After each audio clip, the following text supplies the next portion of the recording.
आज की वीडियो में हम बात करने वाले हैं किस तरीके से एक वर्किंग प्रोफेशनल वेट लॉस कर सकता है, फिटनेस की तरफ जा सकता है। आज के टाइम पे जो वर्किंग प्रोफेशनल है वो 9 to 9 जॉब कर रहे हैं, कोई रेस्ट नहीं है लाइफ के अंदर, पॉट बेली निकल गई है, कमर में दर्द है, घुटने में दर्द है, गर्दन में दर्द है। तो आज जो हमारे साथ में आया है वो एक प्रोग्राम बताने वाले हमको कि किस तरीके से एक वर्किंग प्रोफेशनल हेल्दी लाइफस्टाइल की तरफ जा सकता है विदाउट कॉम्प्रोमाइजिंग बहुत सारी चीजें। Welcome. Hello, my self Manish Sharma. I am coach of your trainer. तो बेसिकली मैं सैम फिटनेस चलाता हूँ, जिसमें हम ट्रेनर को सर्टिफिकेशन प्रोवाइड करवाते हैं। और I am also a athlete, जिसमें मैंने क्रॉसफिट में इंडिया में फर्स्ट रैंक बनाई थी और एशिया में 8th, जो आज तक कोई भी अचीव नहीं कर पाया ये रैंक। और I also hold a PhD degree from Delhi university. तो सीधा टॉपिक पे आते हैं, कैसे फिटनेस की तरफ जाए, कैसे वेट लॉस करे। फिटनेस की तरफ जाना और वेट लॉस करना दोनों एक डिफरेंट चीजें हैं। वेट लॉस सिर्फ बॉडी कंपोजिशन चेंज कर रहा है, और फिटनेस आपकी ऑल ओवर सारे कंपोनेंट आपके अचीव करता है। लाइक आपकी बॉडी ढंग से मूव कर रही है, आप पेन फ्री बॉडी से मूव कर रहे हैं, आप पूरे दिन में एनर्जी फील कर रहे हैं। और वेट लॉस सिंपली हम सिर्फ वेट रिड्यूस कर रहे हैं। और सबसे पहले हमको दोनों चीजों को अलग करना पड़ेगा। लाइक कि आप जो वेट लॉस कर रहे हो और फिटनेस दोनों अलग चीज हो सकती हैं, और कॉम्बिनेशन में आपको बेस्ट रिजल्ट देंगी। लाइक आप अगर आप जिम जा रहे हैं और साथ में आप डाइटिंग भी बढ़िया कर रहे हैं, वर्कआउट भी बढ़िया कर रहे हैं और मोबिलाइजेशन भी बढ़िया कर रहे हैं बॉडी की, तो ये आपको बेस्ट रिजल्ट देने वाला है, जो कि लॉन्ग टर्म में आपको बहुत ज्यादा बेनिफिट देने वाला है। तो अगर आपको सिर्फ वेट लॉस करना है, तो आपने देखा होगा ऐसा बहुत सारी ट्रांसफॉर्मेशन की पिक्स होती हैं कि 10 दिन में इतना कम कर लिया, 1 महीने में यहाँ से यहाँ पहुँच गए, 20 दिन में यहाँ से यहाँ पहुँच गए, 3 महीने में ये अचीव कर लिया। वहीं पर हम बात करें फिटनेस के साथ, जिसमें आपका मसल मास इंक्रीज होगा, फैट लॉस होगा, और अच्छा आप अपनी बॉडी को इम्प्रूव कर पाएंगे। उसके लिए आपको प्रॉपर वे में सारी चीज़ों को फॉलो करना पड़ेगा। ये एक शॉर्ट टर्म भी हो सकता है कि जैसे मेरा गोल है कि मुझे 30 डेज में ये चीज़ अचीव करनी है, बट उसके लिए आपका एक बेसिक क्लियर होना चाहिए। उसके बाद आप इजीली चीज़ों को अचीव कर सकते हैं। और ऐसे मैंने भी रिजल्ट दिए हैं, और आपने भी बहुत सारे रिजल्ट देखे होंगे, जो थोड़े टाइम में लाइक 30-40 डेज में उन्होंने बहुत अच्छी ट्रांसफॉर्मेशन करी। वो सारी ट्रांसफॉर्मेशन किस बेसिस पे है कि आपकी जो डाइट है वो बहुत बढ़िया है, वर्कआउट न्यूट्रिशन है वो बहुत अचीवेबल है, आपकी जो मोबिलिटी फ्लेक्सिबिलिटी ये सारी है, ये चीज़ें सारी बैलेंस्ड में है, और आपका स्ट्रेस लेवल ये बहुत कम है। क्योंकि अगर आप बहुत ज़्यादा ऐसा कोई वर्क है जिसमें स्ट्रेस बहुत ज़्यादा है, तो आपकी बॉडी आपका साथ नहीं देगी। ठीक है, वहीं पर हम बात करते हैं कि कुछ ऐसा होता है कि ओना आप ले रहे हैं तो आपका बिल्कुल वेट रिड्यूस हो जाएगा, बट हमें समझना पड़ेगा वो वाटर वेट है सिर्फ, तो फैट रिड्यूस नहीं हो रहा। तो इसीलिए हम इन चीज़ों पे ध्यान रखते हुए अपने रिजल्ट को बिल्कुल अचीव कर सकते हैं। बट आपका गोल क्या है उसको थोड़ा समझे। आपको एक छोटी रेस का घोड़ा बनना है या पूरी लाइफ है? क्योंकि ऐसा नहीं है मुझे सिर्फ कल के लिए जीना है, मुझे 30 साल, 40 साल, 50 साल ऐसे आगे तक जीना है। तो उसके बेसिस पर आपको देखना है। तो एक फॉर्मूला बताओ जिसको कोई भी हमारी ऑडियंस फॉलो कर सकती है, चाहे वो किसी भी स्ट्रक्चर का हो। कोई थोड़ा मोटा है, कोई बहुत मोटा है, कुछ ऐसा है। कुछ फॉर्मूलेज बता दो कि डाइट ऐसे रखनी है, एक्सरसाइजेस ये करनी है, ये करना है, ये करना है, मंडे को बाइसेप्स मार के आओ, उसके बाद ट्राइसेप्स मारो, जो भी जो आपको लगता अगर आप बहुत पतले हैं तो बॉडी टाइप्स होते हैं जो बोलते हैं कि आप बहुत पतले हैं तो आप हैं एक्टोमॉर्फ। अगर आप एक्टोमॉर्फ, आपकी बॉडी बहुत थिन है, आप खाते भी हैं और आपका वेट नहीं बढ़ता है, तो आपको जिम में जाकर हाई रेपिटेशन लो करने चाहिए और लोड ज़्यादा लेना चाहिए। जब आप बाइसेप कर रहे हैं, चेस्ट कर रहे हैं, कोई भी वर्कआउट कर रहे हैं, और अपने कार्ब्स जो डाइट है उसमें कार्ब्स, प्रोटीन और फैट को इंक्रीज करना चाहिए, क्योंकि आपकी बॉडी में सरप्लस कैलोरी चाहिए। बट सरप्लस कैलोरी जो फैट बताया मैंने और कार्ब्स बताए, गुड कार्ब्स होने चाहिए। ऐसे नहीं मैंने छोले भटूरे खा लिए, ठीक है, कार्ब्स बढ़ाने के लिए कैलोरी सरप्लस में। तो आप एक गुड क्वांटिटी में सरप्लस कैलोरीज करेंगे तो आप बढ़िया रिजल्ट पाएंगे। तो ये कितना सरप्लस है? जैसे मैं अगर मेंटेनेंस कैलोरी इंटरनेट पे सर्च मारता हूँ, हाँ, उसमें मेरी मेंटेनेंस कैलोरी आ गई 1800। बिल्कुल। अब मैं अलग अलग बॉडी टाइप का हूँ, तो उसके हिसाब से मेरा फ्लक्चुएशन आएगा। हाँ, जो आपने बताया मेंटेनेंस, उसको बोलते हैं BMR, बेसल मेटाबॉलिक रेट। आप कहीं पर भी अपनी हाइट, वेट, एज और आपकी जो भी डेली रूटीन है, लाइफस्टाइल है, वैसा वो आप डालकर, इंटरनेट पर कैलकुलेटर हैं बहुत सारे, आप कहीं पर भी सर्च कर सकते हैं। ये सब डालकर आप अपनी कैलोरीज, जितना भी आपकी मेंटेनेंस कैलोरी है वो देख सकते हैं। उसके अकॉर्डिंगली आप बॉडी टाइप के अकॉर्डिंगली कैलोरीज को आपको सरप्लस में रखना है या मेंटेन करना है, जितनी कैलोरी है उतनी ही रखनी है, या आपको कैलोरी डेफिसिट में जाना है। ये डिपेंड करता है आपके गोल के ऊपर। अगर आपकी बॉडी एंडोमॉर्फ है, मतलब आप बहुत मोटे हैं और फैट रिड्यूस नहीं हो रहा है आपका, ठीक है, तो आपको कैलोरी डेफिसिट में जाना पड़ेगा। जो भी आप अभी हमने बात करी, आप बीएमआर चेक करके इंटरनेट पर आप उसकी कैलोरी डेफिसिट में जाएं। लाइक मेरी बीएमआर आता है, मेंटेनेंस कैलोरी आता है 1800, ठीक है, 1800 में मुझे अब करनी चाहिए 1500 इनटेक करना चाहिए, ठीक है, और अपनी वर्कआउट को थोड़ा सा ऐड ऑन करना चाहिए, जिससे मेरा मसल मास भी बढ़े और फैट परसेंटेज कम हो बॉडी में। ठीक है। तो ये एक शॉर्टकट का ये एक सिंपल सा रूल है, जिसको फिटनेस इंडस्ट्री ने बहुत कॉम्प्लिकेटेड कर दिया है, बट ये सिंपल रूल है। आप इनके थ्रू अपना वेट कम ज्यादा, जिस भी आपकी बॉडी टाइप है, क्योंकि ऐसे नहीं है कि सिर्फ मोटे लोग देख रहे हैं, कुछ लोग ऐसे भी हैं जो बहुत परेशान है अपने पतले होने की वजह से, ठीक है। तो उनके लिए भी है, वो कैलोरी सरप्लस में जाए। तो बेसिकली अगर मैं डाइट की बात करके चलूँ, इंटरनेट पे हमने बीएमआर चेक कर लिया, अगर हम बहुत ज़्यादा पतले हैं तो हमको 1800 की जगह 2000 कैलोरी लेनी चाहिए।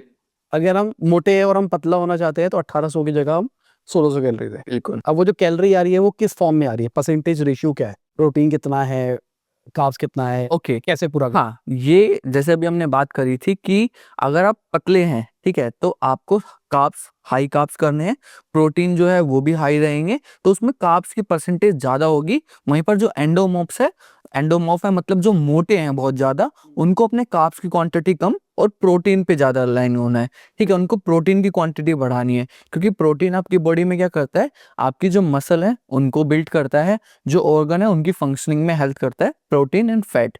कार्ब्स क्या है, आपको डायरेक्ट एनर्जी प्रोवाइड करवा रहा है। लाइक अगर मैं अभी भी जो काम कर रहा हूँ, ये मैंने जो मॉर्निंग में खाया या कल नाइट में जो खाया था, उसकी कैलोरीज हैं वो यूज हो रही हैं सबसे पहले। उसके बाद काम आएगा प्रोटीन का, फिर फैट का। जो भी हम ऐसे अगर हम बात करते हैं कि एनर्जी सिस्टम होते हैं बॉडी में, 3 टाइप के एनर्जी सिस्टम होते हैं।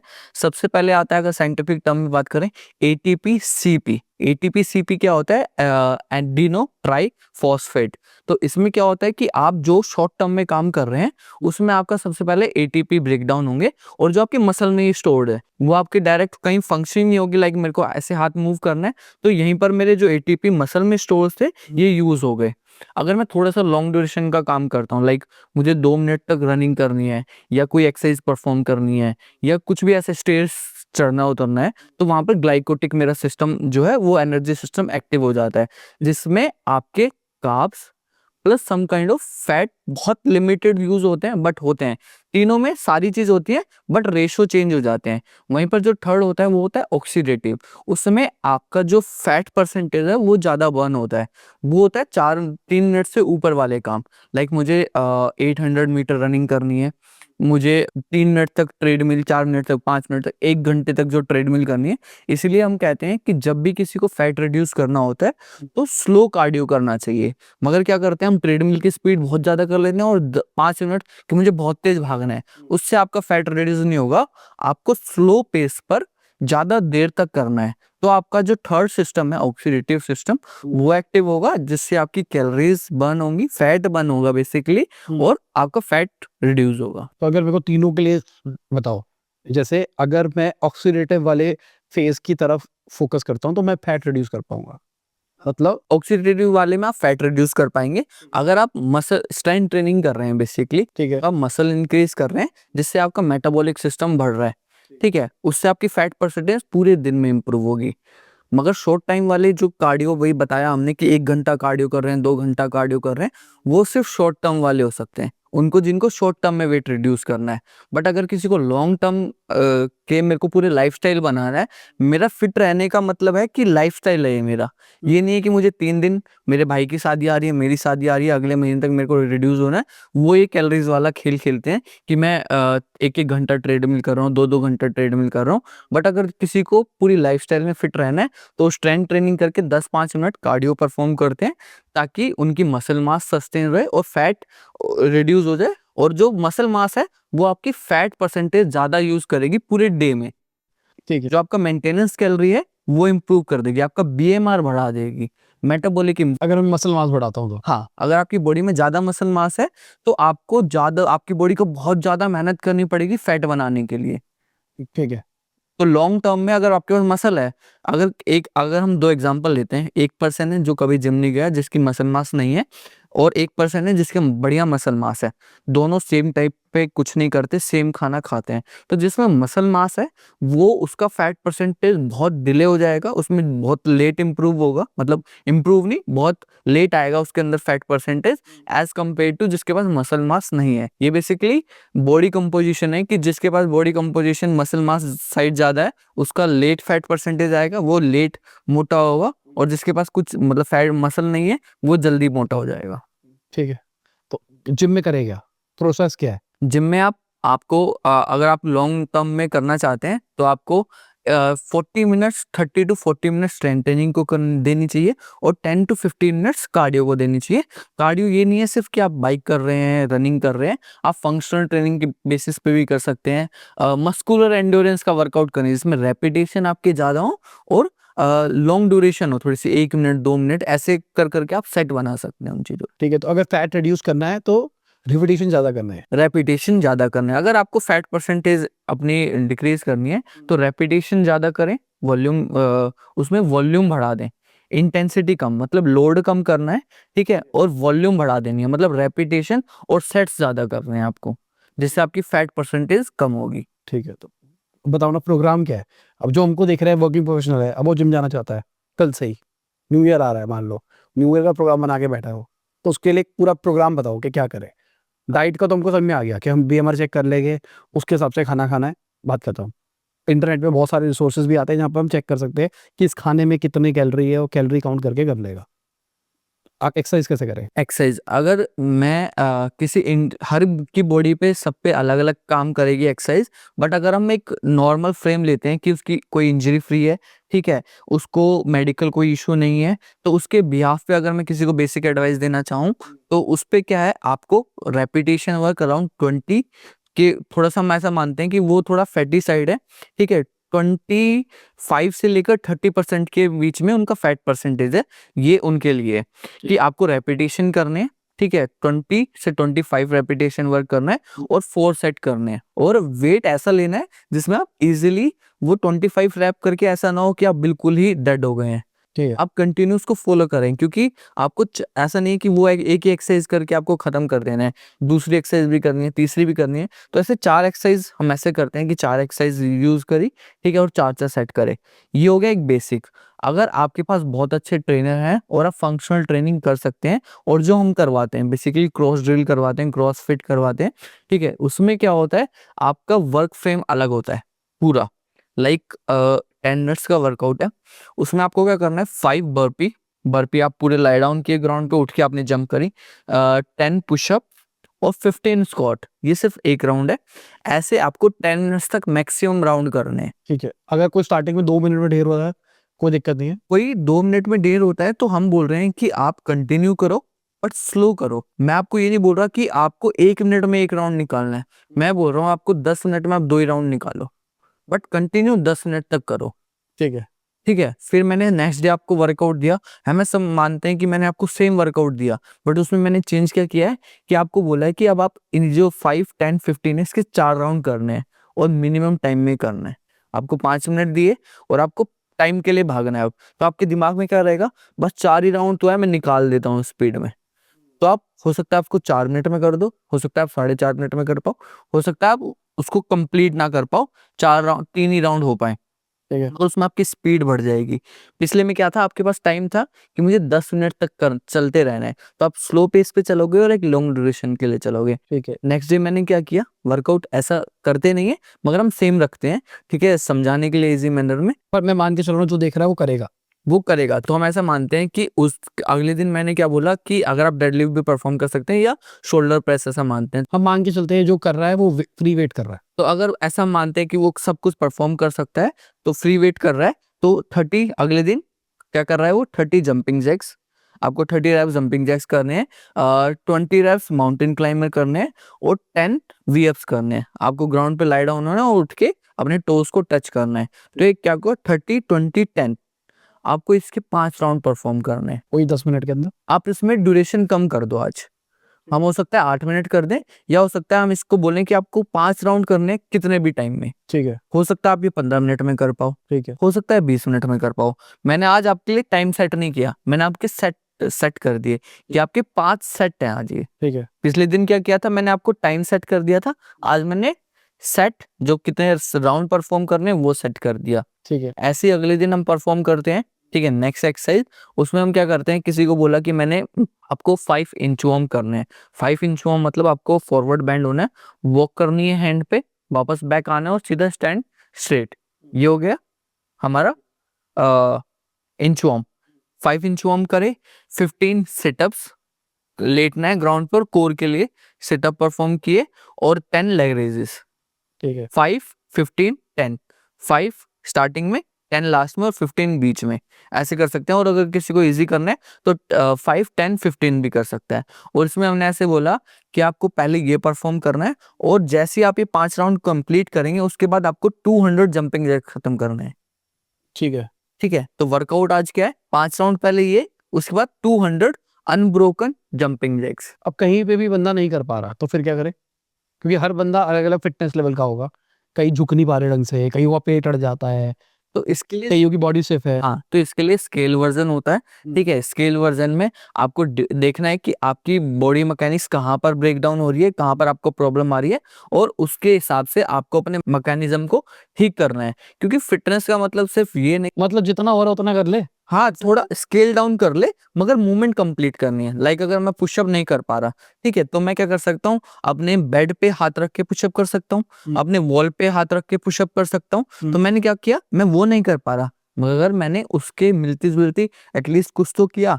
मैं स्क्वाट पूरा नहीं बैठ पा रहा, तो मैंने क्या किया, मैंने बॉक्स रख लिया नीचे, या बेंच है या आपका बेड हो सकता है, बेड पे उठना, सोफे पे उठे बैठे आपने ऐसा स्टार्ट कर दिया। ठीक है, या हर कोई इजीली कर सकता है। अगर किसी के नी में इशू है तो जंपिंग एक्सरसाइज ना करे, क्योंकि उससे नी में ज्यादा प्रेशर आएगा। हमको अगर किसी के नी में ज्यादा इंजरी है, ऐसा कोई भी प्रॉब्लम है, तो उसको पहले स्ट्रेंथ बिल्ड करनी है, उसके बाद इन चीजों को परफॉर्म करना है। ठीक है। Day 3, day 4।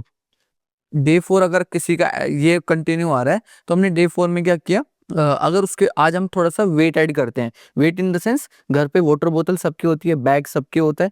ठीक है, वाटर बोतल 2 kg की या 1 kg की, जैसे भी जिसका फिटनेस लेवल है, उसमें हमने परफॉर्म किया बाइसेप्स कर्ल, ठीक है, और शोल्डर प्रेस। ठीक है, मैंने 15 बाइसेप्स कर्ल किए और 15 शोल्डर प्रेस। ठीक है। ऐसे मैंने 4 राउंड किसी के सेट किए। और इसमें कुछ वार्म अप वगैरह, स्ट्रेचिंग वगैरह कुछ भी नहीं कर रहे, सीधा आओ टूट पड़ो? नहीं नहीं, ये मैं सिर्फ एक्सरसाइज बता रहा हूँ, मेन एक्सरसाइज। ठीक है, इससे पहले आपको वार्म अप और स्ट्रेचिंग करनी है।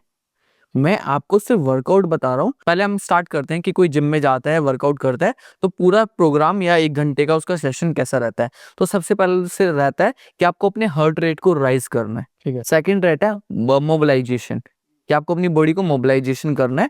थर्ड रहता है एक्टिवेशन। एक्टिवेशन मतलब कि आपको जिस भी पार्ट के लिए परफॉर्म करना है, लाइक मुझे आज चेस्ट करनी है, तो पहले मैं चेस्ट की कुछ मेन वार्म अप करूंगा, लाइक मैं पुशअप करूंगा, खाली बार से बेंच प्रेस करूंगा। ठीक है, राइज में क्या किया हमने, आप भी कभी जिम जाते हो तो ऐसे करते हो, पहले ऐसे हाथ हिलाते हो, थोड़ी सी जंपिंग करते हो, तो वो हम क्या करते हैं, कर हम यही रहे हैं, हम अपने हार्ट रेट को राइज कर रहे हैं। फिर हम क्या करते हैं, थोड़े से फॉरवर्ड बेंडिंग करते हैं, स्ट्रेच करते हैं, तो हम क्या कर रहे हैं, मोबिलाइजेशन कर रहे हैं। ठीक है, थर्ड एक्टिवेशन, मुझे चेस्ट करनी है या लेग्स करने हैं। अगर चेस्ट करनी है तो पुशअप कर रहा हूँ या खाली बेंच प्रेस कर रहा हूँ खाली बार से। अगर स्क्वाट करने हैं, डेडलिफ्ट करनी है, तो मैं स्क्वाट कर रहा हूँ, फॉरवर्ड बेंडिंग कर रहा हूँ, लंजेस करके अपने क्वाड्स को एक्टिव कर रहा हूँ। तो सब यही कर रहे हैं 3 पार्ट में, राइज, मोबिलाइज, एक्टिवेशन।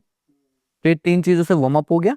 उसके बाद आपको अपने मेन फ्रेम पे आना है, जो भी आपका वर्कआउट है, जो भी मैंने अभी ये बताया। उसके बाद आपको अपने स्ट्रेचेस करने हैं। स्ट्रेचेस करने हैं स्टैटिक स्ट्रेचेस। उसमें क्या होता है, आपको परफॉर्म, लाइक पहले हम कर रहे थे ऐसे रोटेट कर रहे थे, अब क्या करना है, मुझे होल्ड करना है।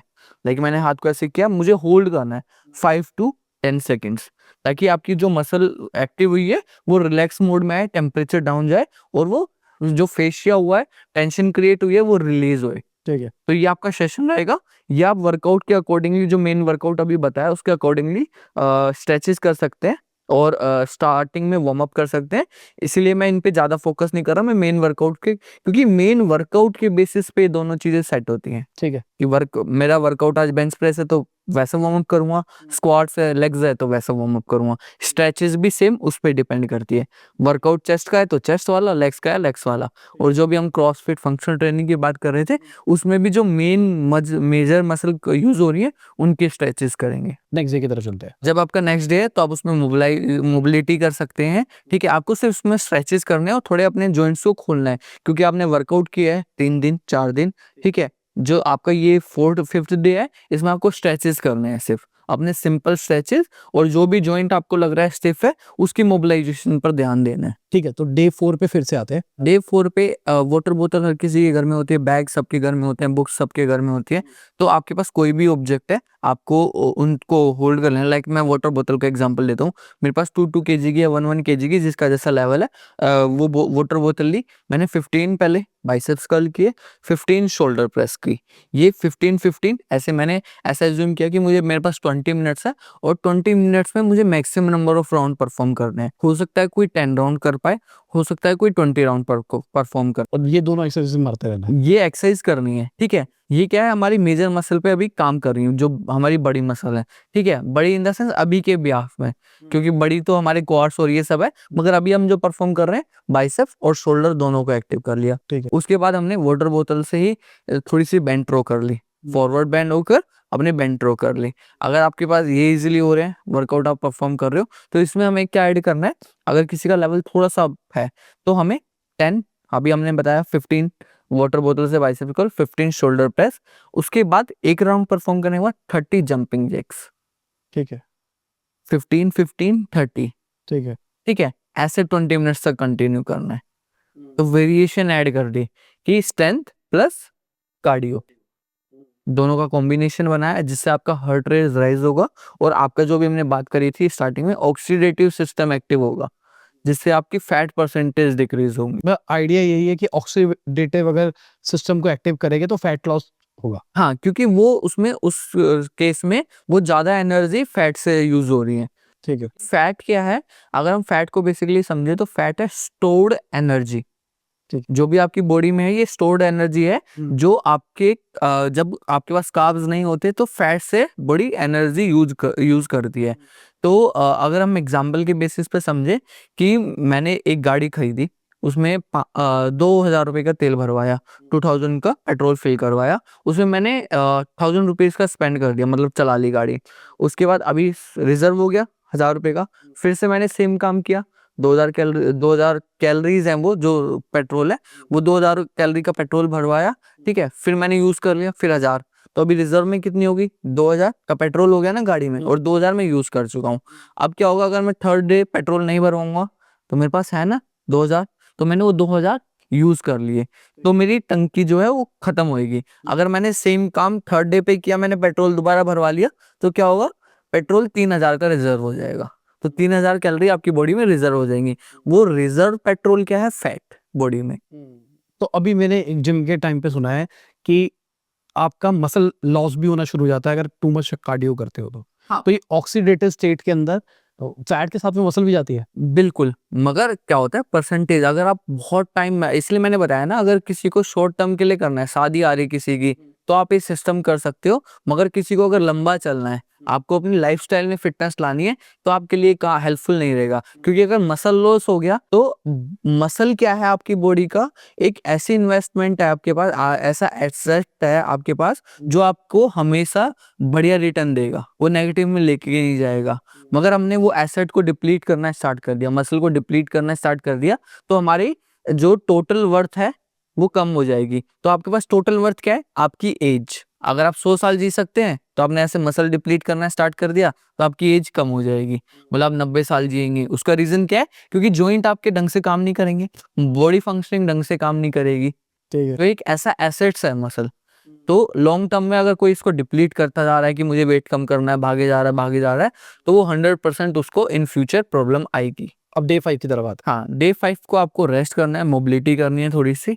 ठीक है, हमने मोबिलिटी ऐड कर देनी है, जॉइंट को फ्री करना है। जहाँ की आपकी बॉडी में आपको लगता है टेंशन क्रिएट हो रही है, वहाँ आपको अपने थोड़ा रिलीज करना है चीज़ों को, मतलब स्ट्रेचिंग कर रही है। स्ट्रेचिंग करनी है बेसिक, और वो भी आपको अच्छे से करनी है। ऐसे नहीं बस थोड़े से आज कुछ नहीं है तो थोड़ा सा करके, प्रॉपर वे में करनी है। क्योंकि क्या होता है, बॉडी की बायोमैकेनिक्स ठीक करना सबसे ज़रूरी है। अगर आपने बॉडी की बायोमैकेनिक्स ठीक नहीं करी, आपने स्ट्रेचेस ढंग से नहीं करी है, तो आपकी बॉडी में ज़्यादा रिजल्ट अच्छे से आ नहीं पाएंगे और इन फ्यूचर आपको प्रॉब्लम होगी। तो जैसे हमने 5th डे ये किया, 6th डे आप लॉन्ग ड्यूरेशन लॉन्ग रनिंग कर सकते हैं। ठीक है, आपने लॉन्ग रनिंग करनी है 20-30 मिनट्स, आपको थोड़ा सा वार्म अप करके लॉन्ग रनिंग करी और फिर थोड़े से स्ट्रेच करके संडे, अगर संडे है नेक्स्ट डे 7th डे, तो आप रेस्ट, कंप्लीट रेस्ट है 7th डे। और यही को रिपीट करो। हाँ, इसको आप रिपीट करो, बट वर्कआउट की मूवमेंट आप चेंज करते रहें। क्योंकि हमने इस बार क्या किया, बाइसेप शोल्डर यूज किए, ऐसे ही आप कुछ अलग इस हफ्ते जो भी चीजें यूज हुई हैं उसके अपोजिट मसल यूज करने की सोचो। इस टाइम इसमें अगर मान लो बाइसेप ज्यादा यूज हुई हैं, तो अगले में ट्राई करो लेग्स ज्यादा यूज हो, उससे अगले में ट्राई करो कि चेस्ट ज्यादा यूज हो। तो ऐसे आपको चेंजेस करते रहने। ठीक है। और क्या रिजल्ट आता है, मतलब कितना परसेंट तक बंदा फैट रिड्यूस कर सकता है? जैसे अब वही मान के चल रहे हैं 25 से 30% वाला फैट परसेंटेज वाला। वो बिल्कुल बढ़िया फैट परसेंटेज रिड्यूस कर सकते हैं। फिर से मैं आपको सेम बात कहूंगा कि ये डिपेंड करता है इंडिविजुअल बॉडी पे। क्योंकि मेरी बॉडी और आपकी बॉडी, हमारा वेट सेम है, हमारी फैट परसेंटेज भी सेम है, बट आपके रिजल्ट और मेरे रिजल्ट बिल्कुल अलग आएंगे। ठीक है, ये थोड़ा इंडिविजुअल पे भी डिपेंड करता है। ये सारे एक कोच का काम यहीं पर आता है कि वो इंडिविजुअल की बॉडी को आपको टेस्ट करके, चीजों को एनालाइज करके वो आपके वर्कआउट में अप एंड डाउन कर सकता है। कस्टमाइजेशन बहुत जरूरी है वर्कआउट या फिटनेस से रिलेटेड में। अगर हम ऐसा मानते हैं कि मेरे कोई बुखार हुआ या मेरे कोई इंजरी हुई, तो हम डॉक्टर के पास जाते हैं, या हम ऐसे बोल देते हैं कि भाई तेरे भी बुखार हुआ था या तेरे भी इंजरी हुई थी, तो तूने कौन सी गोली ली। ऐसा नहीं करते ना। ठीक है, हम क्या करते हैं, हम डॉक्टर के पास जाते हैं और बोलते हैं जी आप हमें बताओ कि मेरे क्या प्रॉब्लम है। क्योंकि उस टाइम तो आपको समझ आ जाता है कि मेरी और मेरे भाई की बॉडी अलग है, मेरी बहन की बॉडी अलग है। मगर जब हम वर्कआउट और इस चीज़ों की बात करते हैं तो हम सोचते हैं सेम चीज़ अप्लाई हो जाएंगी, बट ऐसा नहीं होता। क्योंकि दोनों में गेम बॉडी का ही तो है ना। फंक्शनिंग दोनों बॉडी की है। डॉक्टर के जाने से पहले ट्रेनर का काम आता है, कोच का काम आता है, और डॉक्टर के आने के बाद भी ट्रेनर और कोच का काम आता है। तो यहाँ पे जेनेटिक्स इंपॉर्टेंट रोल प्ले कर रही है। बिल्कुल, हर किसी की चीज में अगर आप देखें, आप नॉर्थ इंडिया की साइड चले जाएं, उनकी हाइट आप देखते हैं छोटी होती है, पैरों में ज्यादा जान होती है क्योंकि वहाँ हाई हिल्स ज्यादा है। आप वहीं पर हरियाणा साइड में चले जाएं, आप देखें वहाँ ब्रॉडर बिल्ड होती है, लॉन्ग होते हैं, स्ट्रेंथ ज्यादा होती है। क्योंकि ऐसा नहीं है वो हरियाणा में पैदा हो जिसने, क्योंकि वहाँ का कल्चर क्या है, खेतों का, इन सब का, तो वैसे स्ट्रेंथ का काम कर रहे हैं। हाई हिल्स में स्ट्रेंथ लेग्स में ज्यादा होती है क्योंकि उनको चढ़ना उतरना तो है, काम वो भी कर रहे हैं, मगर मेजर वहां पर चढ़ना उतरने में बहुत ज्यादा मेहनत लगती है, तो लेग्स वैसे इंप्रूव हो जाते हैं। वहीं दिल्ली में बात करें तो सब कुछ बेकार है, क्योंकि हमारे ऑफिस सिर्फ एक भाग दौड़ में लगे हुए हैं कि ऑफिस जाना है, ऑफिस से आना है, एक दौड़ में है, रेड ट्रैप में है कि काम करना है। तो वहां पर इसीलिए लाइफस्टाइल दिल्ली में सबका खराब हो रहा है। तो जेनेटिक जो दिल्ली वाले हैं वो थोड़े थोड़े जैसे जैसे और साल होते रहेंगे, जैसे हम दिल्ली में रह रहे हैं, ठीक है, ये कुछ सालों बाद, मान लो ऐसा नहीं है कि आज ही चेंज हो जाएगा, ये कुछ हजार साल बाद हमारे जो ग्रैंड ग्रैंड ग्रैंड चिल्ड्रंस होंगे, उनमें ये वाले जेनेटिक्स आ जाएंगे। मगर अभी हमारे में जहाँ से हम आए हैं वहाँ के जेनेटिक्स हैं, तो इस वजह से वैसी बॉडी बिल्ड है। तो इसलिए जेनेटिक बहुत ज्यादा इंपॉर्टेंट रोल प्ले करते हैं। ठीक है, बट चेंज हो जाते हैं जेनेटिक भी हजारों साल में। तो यहाँ पे ना एक प्रॉब्लम आती है जिम के साथ। मैं अपना पर्सनली बताता हूँ। मैंने जिम किया, एक टाइम था, मतलब मैं जो या 18-19 साल की उम्र में 3-4 साल जिम किया, बढ़िया बॉडी बना ली, सब कुछ कर लिया, स्लिप डिस्क हो गई, बॉडी में स्टिफनेस बहुत थी, तो उस स्टिफनेस की वजह से कमर भूल गई। उसके बाद फिर बेड पे आ गया, तो उसके बाद मैंने जब भी ट्राई किया ना, तो थोड़े टाइम के बाद में कमर फिर से भूल जाती है। मुझे कई लोगों ने बोला आपको फ्लेक्सिबिलिटी की तरफ ध्यान देना चाहिए, योगा की तरफ ध्यान देना चाहिए, उसकी वजह से आपकी सही हो जाएगी, जिम विम जाओ ही मत। तो क्या है इस पे आपका टेक? जैसे भी आपने बताया कि आपको बार बार ये इंजरी हो जाती है, तो इसमें काम आता है कि आपको अपने बायोमैकेनिक्स को ठीक करना है। आपको अपनी एनाटॉमी जो भी आपकी बॉडी की, उसमें कैसे फंक्शनिंग कर रहे हैं उस पे काम करना है। हम क्या करते हैं, सेम हम जिम जा रहे हैं, ठीक है, हमने अपनी बॉडी स्क्रीनिंग करवाई नहीं। एक होती है फंक्शनल बॉडी स्क्रीनिंग। इसमें क्या होता है, आपकी बॉडी को पूरा स्क्रीनिंग करके आपके अकॉर्डिंगली मैंने चीज़ों को सेट किया। स्क्रीनिंग मतलब क्या होगा? स्क्रीनिंग मतलब मैंने आपको एनालाइज किया कि आपकी बॉडी के लिए ये चीज़ बेस्ट है, ठीक है, या ये वाली मसल स्ट्रांग है, ये वाली weak है। मसल स्ट्रांग है, ये वाली वीक है। तो पहले ऐसा नहीं है कि मैं जाके सिर्फ सेम एक्सरसाइज परफॉर्म करना हो कि मेरे को डेडलिफ्ट करनी है। डेडलिफ्ट के लिए आपको पहले एक अपनी मसल को एक्टिव करना होता है। आपको अपनी बॉडी को पूरा कैपेबल बनाना होता है उस चीज के लिए। स्क्वाट कर रहे हैं, स्क्वाट के लिए हो सकता है आपके किसी नी में ज्यादा स्ट्रेंथ ना हो, ठीक है, आपका पेल्विक टिल हो, आपके लोअर बैक में जैसे अभी आपने बताया आपकी हैमस्ट्रिंग टाइट हो। तो पहले हमें उन चीजों को सही करना चाहिए।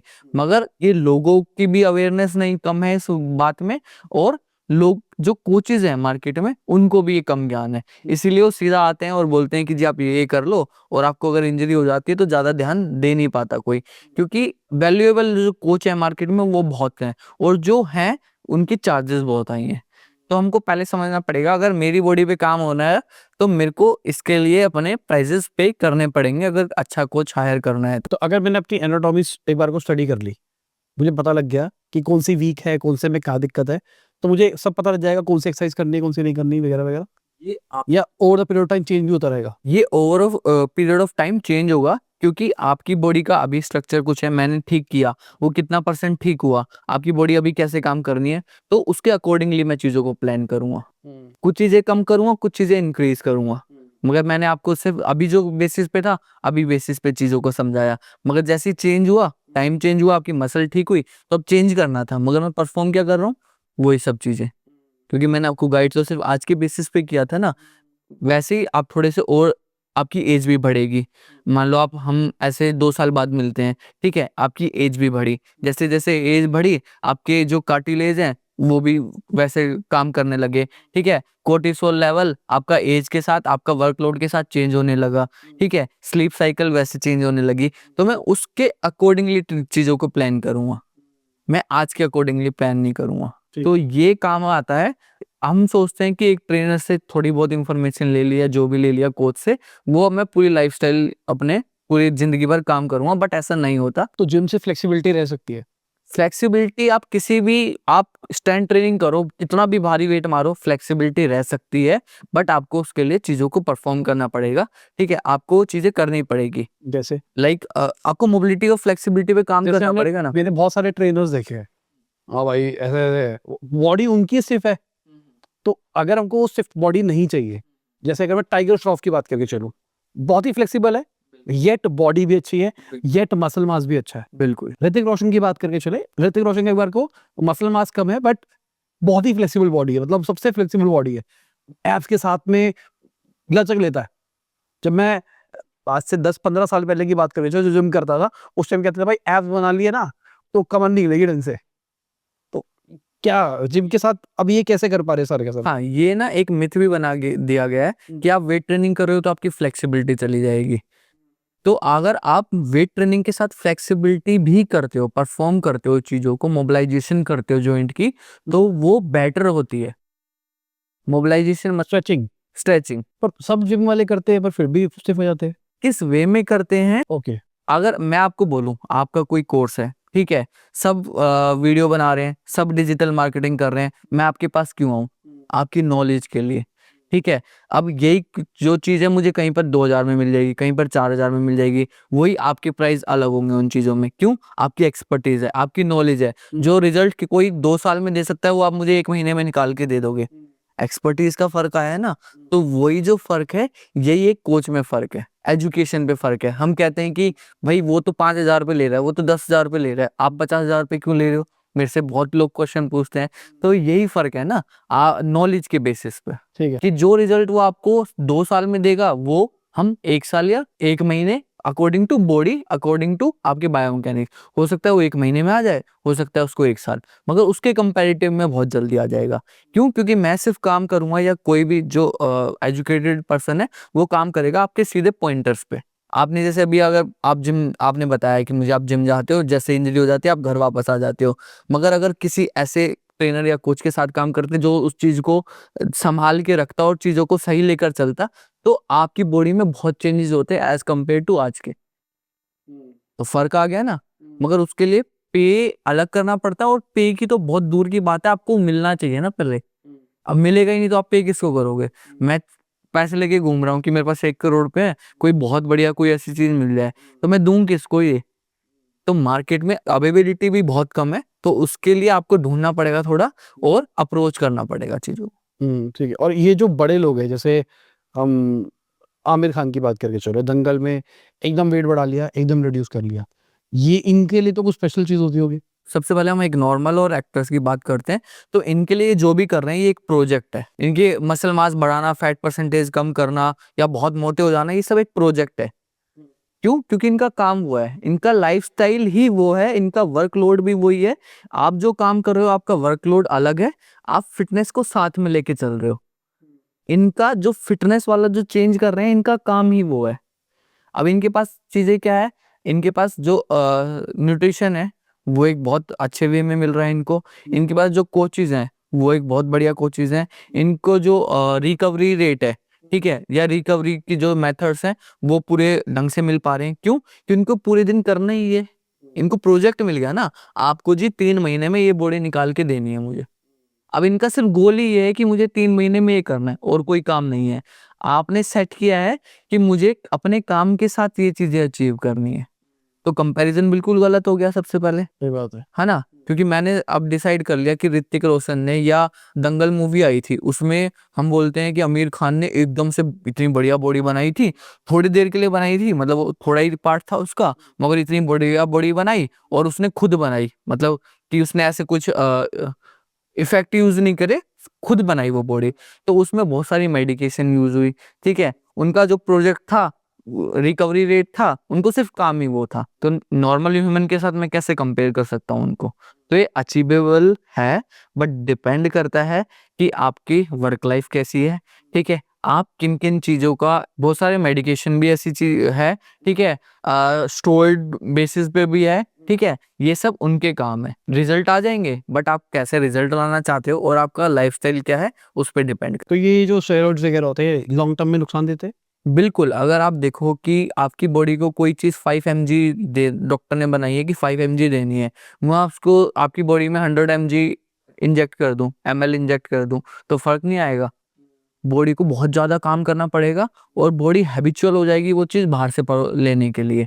तो आपकी खुद की जो बॉडी है वो कभी खुद रिलीज नहीं करेगी उन हॉर्मोन्स को, और जब आप उन चीजों को छोड़ोगे तो आपकी फंक्शनिंग, खुद जो बॉडी की नॉर्मल फंक्शनिंग है वो डैमेज हो जाएगी, तो रीजनरेट नहीं कर पाओगे आप उसको, तो वो बाद में इशू आएंगे। मतलब जिसने एक बार ये सारा शुरू कर दिया, फिर कोई रिवर्स मैकेनिज्म है ही नहीं। रिवर्स मैकेनिज्म है, ठीक है, बट उसके इफेक्ट आपको दिखेंगे दिखेंगे। ऐसा नहीं है कि आप 100% उसके इफेक्ट को गायब कर दोगे, आपको उसके जो डिसएडवांटेज हैं वो मिलने ही मिलने हैं, बट परसेंटेज वाइज कम हो सकते हैं। किसी के बिल्कुल खत्म हो सकती हैं चीजें, कोई बैलेंस कर सकता है थोड़ी बहुत, और डिसएडवांटेज तो मिलेंगे मिलेंगे, बट कितना परसेंट वो डिपेंड करता है किसी की नॉलेज पर। मगर ये नॉलेज बहुत ही बकवास की नॉलेज है, क्योंकि जो आपकी बॉडी को हार्म करे वो मेरे लिए नॉलेज बिल्कुल बकवास है।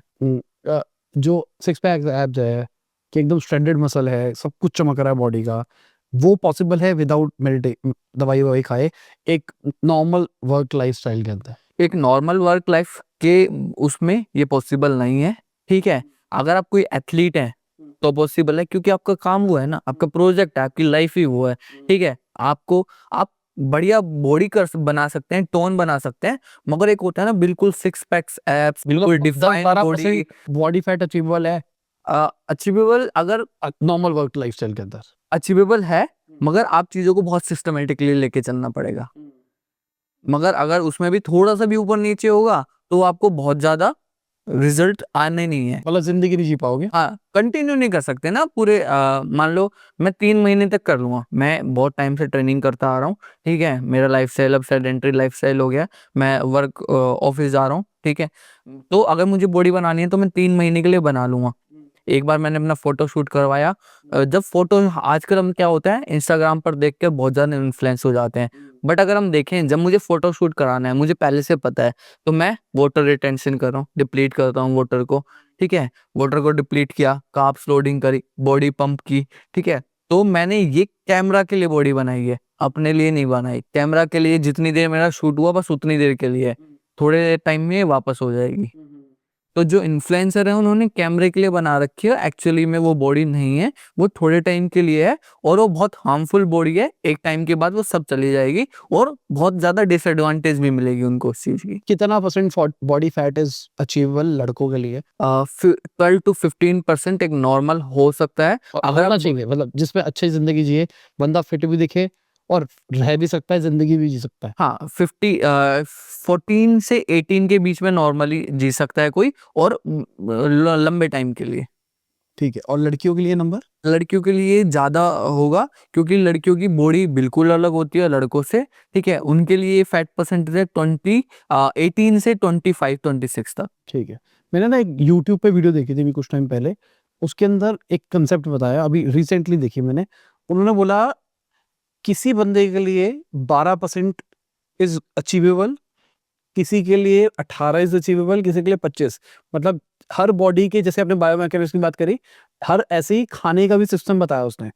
उसने बोला कि जब मैं 25-28 फैट परसेंटेज के ऊपर जाता हूँ तो मेरे को और थकान होती है, मेरा लाइफस्टाइल खराब हो जाता है। जैसे ही मैं 20 पे आता हूँ तो मेरे को बहुत अच्छा महसूस होता है, बहुत ही पावरफुल महसूस होता है, मैं अच्छा खाता सब कुछ करता हूँ। और जैसे ही मैं 16-17 पे जाता हूँ मेरे को फिर थकान होनी शुरू हो जाती है। तो ये इसका था।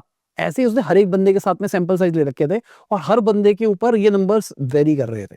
तो क्या फैट परसेंटेज भी गलत पैरामीटर है? जैसे मुझे लगता है बीएमआई दुनिया का सबसे गलत पैरामीटर है टू जज। अगर एक बंदा है, उसकी हाइट अच्छी है, उसने बॉडी बना रहा, अगर हम बात करें चले जॉन अब्राहम की, बढ़िया बॉडी सब कुछ, उसका बीएमआई तो ज्यादा आएगा ही ना। कोई बंदा चौड़ा है बाय डिफॉल्ट, हरियाणा बैकग्राउंड से आता है, पंजाब बैकग्राउंड से आता है, उसके जेनेटिक्स ही ब्रॉड शोल्डर्स है, उसका बोन डेंसिटी हाई है, उसकी मसल इज गुड, चाहे वो मोटा है। तो मेरे को ऐसा लगता है बीएमआई पैरामीटर गलत है। क्या ऐसे ही फैट परसेंटेज भी एक गलत पैरामीटर है? जैसे आपके सबसे पहले हम ये बीएमआई वाला फॉर्मूला एक बार चेक करते हैं। और इसका क्या है, ये जब बनाया गया था तो ये होल पॉपुलेशन पे बनाया था और एवरेज निकाली गई थी। क्यों? एक रिसर्च जब हम करते हैं तो हमारी पॉपुलेशन बहुत वाइड होती है, अगर हम बड़ी रिसर्च कर रहे हैं तो उसके बेसिस पे सिंपल फॉर्मूला बनाया गया था। बट जैसे जैसे आदमी को लगा कि आसान चीज है ये हम अडेप्ट कर लेते हैं, तो इंडिविजुअल पर्सन के लिए कभी फॉर्मूला था ही नहीं, बट इंडिविजुअल पे लगाना स्टार्ट कर दिया हमने। और हमने निकाला कि किसी का बॉडी वेट कितना है अभी और उसकी हाइट कितनी है, उससे डिवाइड करके उसको निकाल दिया। बट ये बिल्कुल गलत फॉर्मूला है, आपने बिल्कुल सही कहा, क्योंकि एवरेज पॉपुलेशन के लिए बनाया गया था किसी टाइम पे और अब ये है ही नहीं। इसीलिए अब होता है कि आपको अपनी बॉडी कंपोजिशन चेक करवानी है, उसके बहुत अलग अलग मेथड हैं, बहुत एडवांस मेथड भी हैं कुछ, जिसमें अगर हम सबसे अभी तक नॉर्मल जैसे चेक करते हैं तो कैलिबर फैट परसेंटेज से चेक कर लेते हैं। डेक्सा स्कैन भी आता है। डेक्सा स्कैन जो बहुत ही बढ़िया, डेक्सा स्कैन एक बहुत ही बढ़िया है, बट इंडिया में वो बहुत कम जगह अवेलेबल है और एक्सपेंसिव भी है। तो वो जैसे जैसे आप चीज़ें मार्केट में आती रहेंगी वो धीरे धीरे इम्प्रूव होते रहेंगे। वहीं पर हम बात करें कि फैट परसेंटेज वाला जो फॉर्मूला है, ये कैसे किसी की बॉडी से कनेक्ट होता है कि अगर आपकी बॉडी किसी चीज को अडेप्ट कर रही है, अभी हमने बात करी ना कि आपकी बॉडी अलग काम करेगी, मेरी बॉडी अलग काम करेगी, तो मेरे जो हार्मोन बेसिस हैं, मेरे जो जेनेटिक्स हैं, ये उसके बेसिस पर काम करेगी। लाइक अगर मैं पहाड़ों पे बात करूं, जो पहाड़ों पे लोग रहते हैं, आप देखना उनकी मसल ना बहुत रिफाइंड होती है, उनके बच्चों के नेचुरली एब्स होते हैं क्योंकि उनमें फैट परसेंटेज कम होती है। अब उसी बच्चे को मैं दिल्ली ले आऊं, उसकी फैट परसेंटेज बढ़ा दूं, तो उसको प्रॉब्लम होगी ना, उसकी बॉडी अडेप्ट ही नहीं कर पाएगी उस चीज को। मगर वहीं पर जो दिल्ली के बच्चे हैं उनके लिए फैट परसेंटेज नॉर्मल बात है। हरियाणा में आपको किसी के एब्स नहीं मिलेंगे अगर वैसे देखें हम, ठीक है। क्यों? क्योंकि उनके जेनेटिक्स वैसे आए और उनका लाइफस्टाइल और जो कल्चर था, डाइट थी, न्यूट्रिशन था, वो वैसा था। तो अगर किसी की बॉडी को चेंज करोगे आप, तो वो अडेप्ट करने में बहुत साल लेगी, ठीक है। और जैसे ही आप उसके अगेंस्ट जाओगे तो उसको अचीव करने के लिए बहुत मेहनत लगेगी। वहीं पर जैसे हम पहाड़ों और सिर्फ हरियाणा की बात करते हैं, जो माउंटेन्स में रहते हैं, उनका मसल क्लियरिटी बहुत ज्यादा डिफाइन होता है जो पहाड़ में रहते हैं, और स्ट्रेंथ उतरी नहीं होगी बॉडी में। हाँ। और वहीं पर हम हरियाणा की बात कर रहे हैं तो उसका बिल्कुल अपोजिट, चौड़े होंगे, सब कुछ होगा, आपको मस्कुलरिटी दिख रही है, मगर एब्स वाला ऐसा कोई नहीं है कि उनके 6 पैक्स एब्स हैं और मसल डिफाइन है, ठीक है। स्ट्रेंथ की बात करें, उनकी लेग्स में स्ट्रेंथ ज्यादा होगी माउंटेन वालों में, मगर हरियाणा साइड में आपकी पूरी बॉडी में स्ट्रेंथ होगी। कल्चर के हिसाब से, एनवायरनमेंट के हिसाब से, सिटी के हिसाब से डिफरेंस हो गया। तो ऐसी इंटरनेशनल ऐसी, तो ऐसे फैट परसेंटेज भी फ्लॉड हो गया अगर देखा जाए तो। ये फ्रॉड नहीं है, ये अभी मैंने बात करी ना, इंडिविजुअली पर डिफर करता है। अब वही मतलब अगर हम ये कहे कि अगर आपका फैट परसेंटेज 18% है तो आप बहुत बढ़िया हो, नहीं ऐसे किसी, क्योंकि मैंने ऐसे लोग देखे हैं जिनका फैट परसेंटेज कम है, बट जब वो घर पे आते हैं उनके पास काम करने की एनर्जी नहीं होती है। बिल्कुल मैं अपनी बात करके चलता हूँ, इस टाइम मेरा 28-29 के आसपास फैट परसेंटेज है, अगर मैं हफ्ते पहले की बात करके चलूँ तो, जो कि बहुत ज्यादा है। ठीक है, अब मेरा जो बेस्ट रहता था वो रहता था 20-21% का, जिसमें मुझे अच्छा महसूस होता था।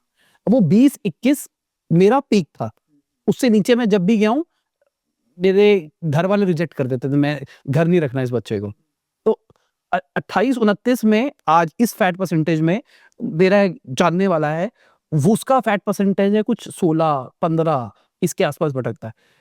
वो और मैं अगर सेम टाइम पे सुबह क्रिकेट खेलने जा रहे हैं, सेम सारी की सारी चीजें, सारी एक्टिविटी सेम कर रहे हैं, उसकी एनर्जी 6 बजे ड्रेन हो जाती है और मैं रात भर भी जाग सकता हूँ।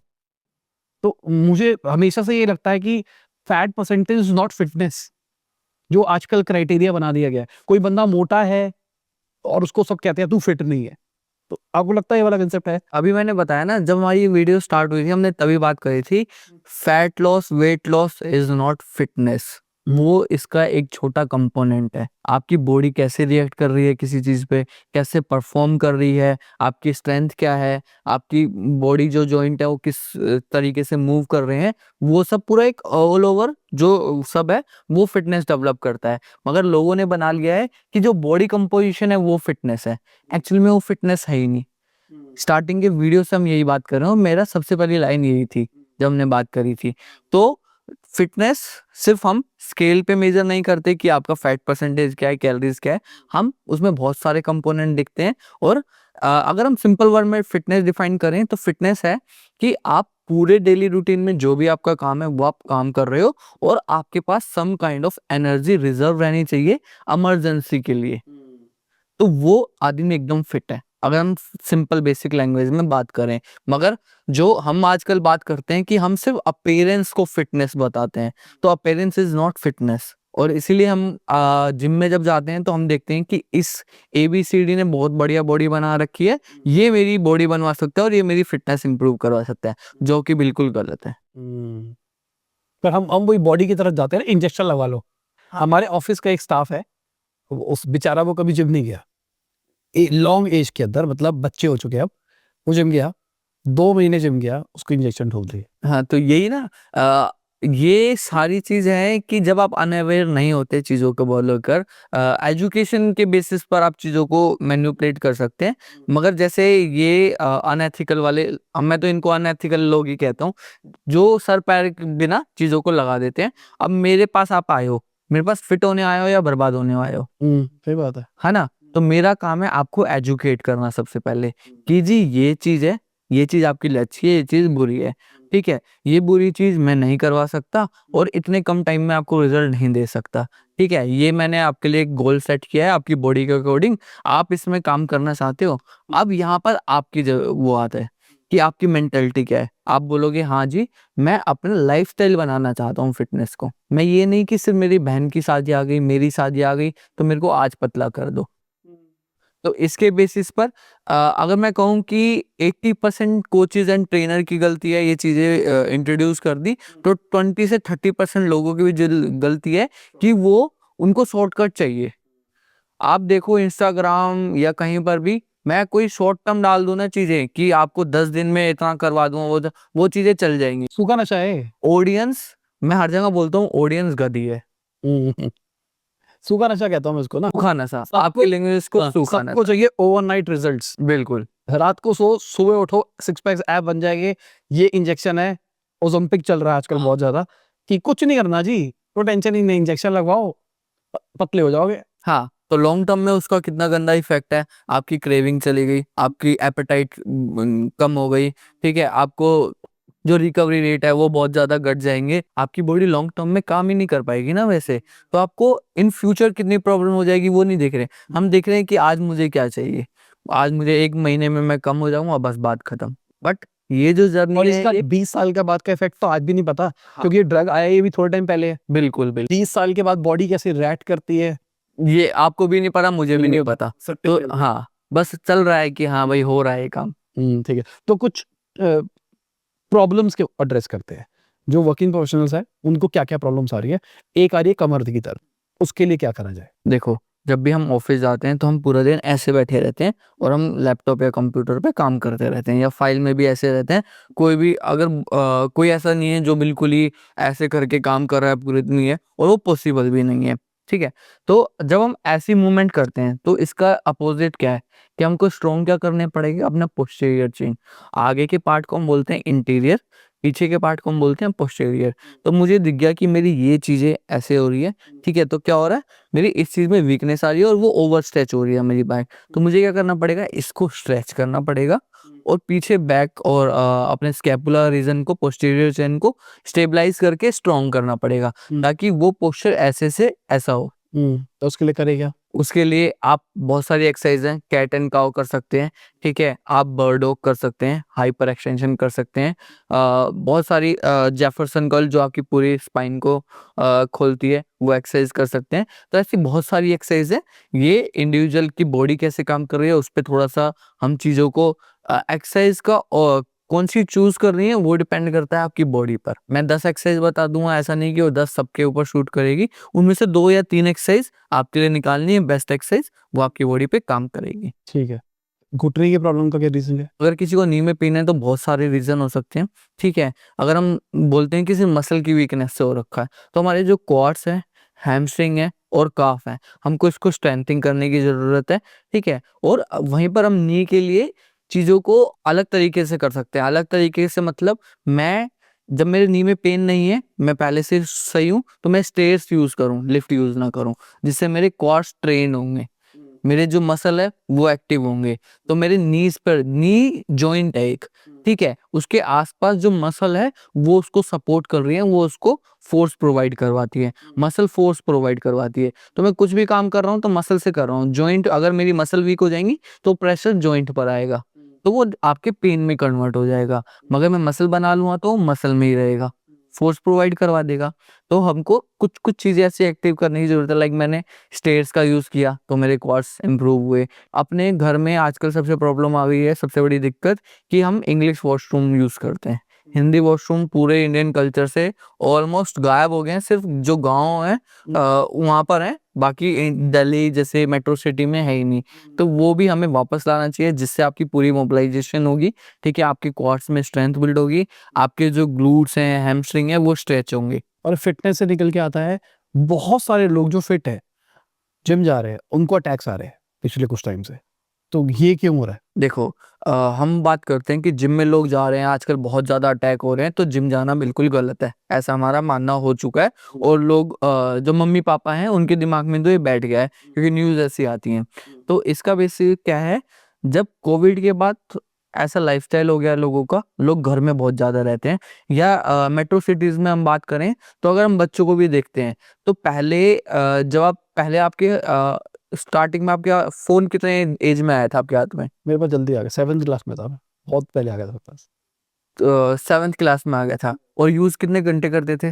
नहीं नहीं, उस टाइम वो ब्लैक एंड व्हाइट फोन होते थे, उसमें कुछ होता ही नहीं था। तो सिर्फ फोन वाला? हाँ, वो तो इसलिए होता था ट्यूशन जाते वो थे। फोन नहीं, वो तो सिर्फ एक वो हो गया ना, सिर्फ वो। टाइम पे तो स्मार्टफोन्स आए ही बहुत लेट है ना। हाँ। मतलब मैं 35 साल का हो गया, 34 साल का हो गया, तो मतलब अगर मैं स्मार्टफोन्स की बात करके चलूं, पहला एंड्रॉइड स्मार्टफोन शायद मेरे इंजीनियरिंग के एंड में मिला है मुझे।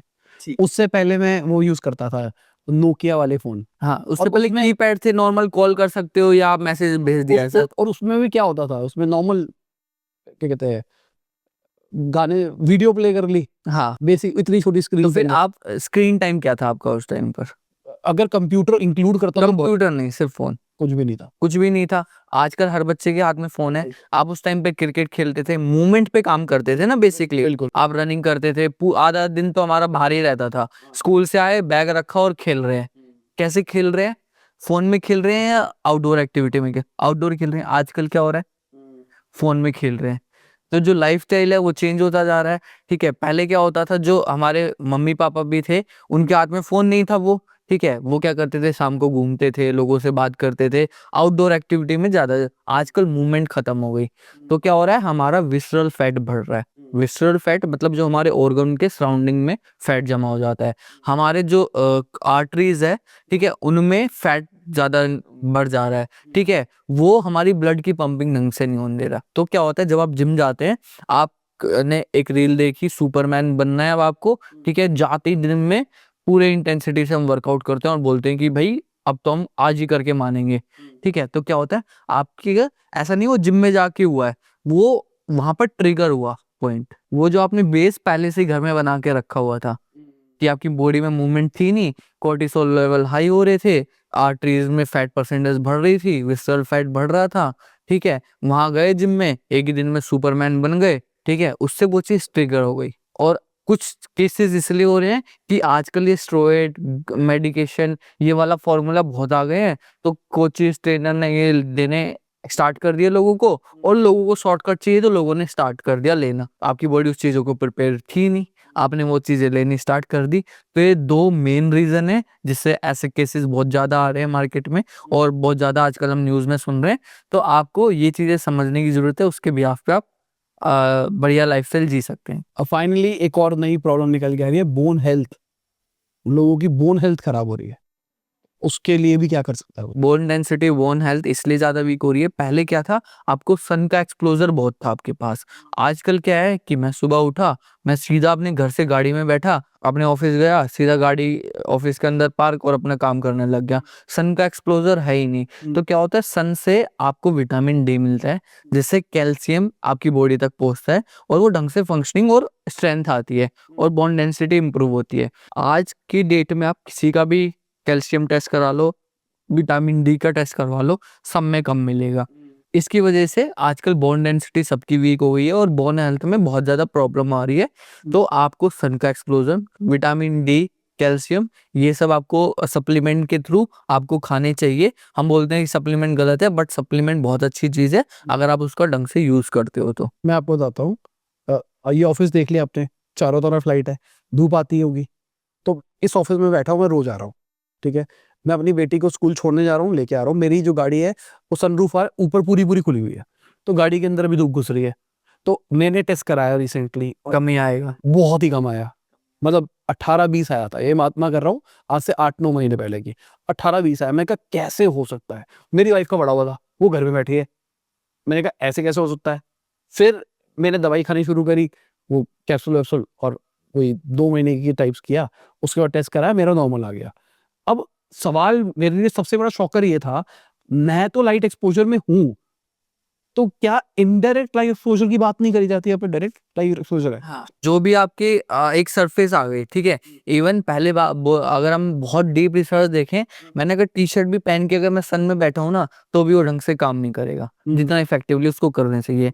आपने तो शीशे की बात कर दी, सनरूफ की बात कर दी, और सन आपको कैल्शियम नहीं देता, विटामिन डी देता है। विटामिन डी भी नहीं देता। वो आपके जो विटामिन डी और कैल्शियम के पोर्स हैं उनको ओपन करता है और ढंग से उनको ऑब्जर्व करवाता है। तो उसके लिए पहले आपको खाना पड़ेगा, तभी तो वो चीजें यूज होंगी ना। वो आपको ये नहीं है कि वो विटामिन डी और कैल्शियम घुसा रहा है सन रे। सबसे आजकल मिसकंसेप्शन यही है कि सन से विटामिन डी और कैल्शियम घुस रहा है। वो जो आप खा रहे हो उससे आपकी बॉडी में जा रहा है और उससे उसकी एब्जॉर्प्शन अच्छी हो रही है सनलाइट से। तो थोड़ा सा पहले हमें ये क्लियर करना पड़ेगा, और उसके लिए खाना भी तो पड़ेगा ना। तो पहले खाना है और फिर सन में बैठना है, तब वो चीज ढंग से इस्तेमाल होगी। चलो थैंक यू, मेरे हिसाब से आपने बहुत लंबा खींच दिया है। आइडिया ये था कि सबको समझ में आ जाए कि व्हाट इज फिटनेस, कैसे फिटनेस के ऊपर काम किया जा सकता है, और हमने कोशिश ये करी कि एक सैंपल प्रोग्राम टाइप से आपको दे दिया जाए एक्सरसाइज के रिगार्डिंग, कि आपको क्या करना चाहिए, क्या चीजें आपकी बॉडी को खराब कर रही है। Thank you. तो इसी के साथ में हमारी आज की वीडियो खत्म होती है। उम्मीद करता हूं आपको मजा होगा। लाइक कर देना, शेयर कर देना, कमेंट करना वीडियो कैसी लगी।